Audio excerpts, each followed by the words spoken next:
And this is the time of year to be out on the water, dressing a little bit warmer, but you've got that perfect area of high pressure. I know it's not always the most ideal wind conditions, but it's just so peaceful and tranquil. You can see the water's just like glass out there. I'm Carrie Oliver. Let's talk a little bit more about Tuesday's conditions. I mean, really looking quite nice, and we really don't have much of a chance for precipitation as we move forward. So it is that perfect week for, just sort of fall festivals and apple picking and doing all the terrific fall things, going to Spring Ridge and getting your pumpkin and, apple pie and all that. I've got some apple trees next door and I've been picking them already. It's been great. So let's take a look at the long range. Now, Sunday, it looks as though we may have an area of low pressure starting to sneak in just a little bit. Looks to be late day showers, but we're still several days out at this particular point. But you can see even some humidity starting to creep back in. So still feeling a lot like summer towards the weekend. So don't put away the shorts just yet. More than likely, you could probably use them. So temperatures at this time of year, we're looking a little bit more so around that 19-degree mark. So we're, looking into the 20s and feeling slightly warmer with some humidex values. Take a look at this story. It's coming up.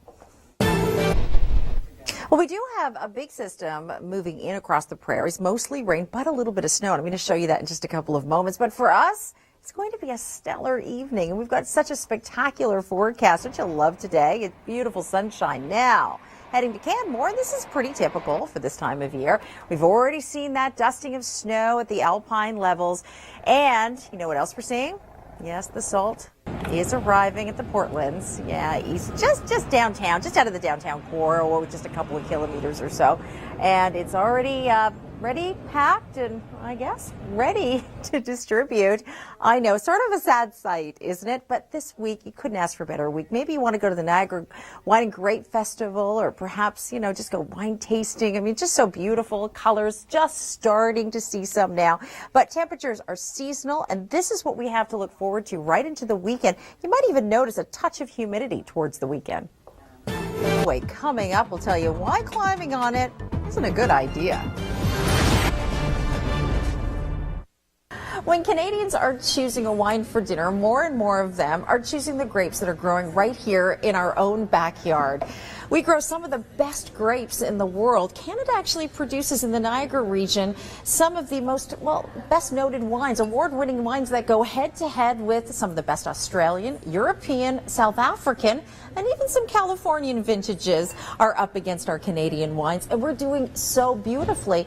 So I asked an expert, and I wondered, why is this area so special? I found out an interesting fact that the Niagara grape growing region shares a similar latitude to that of Burgundy, France, where some of the world's best wines hail from. So I'm going to sit back and taste all three, but you've got to start with the whites first. So I'll start off with the Chardonnay. Great day. Working hard in Niagara, I'm Carrie Oliver for the Weather Network.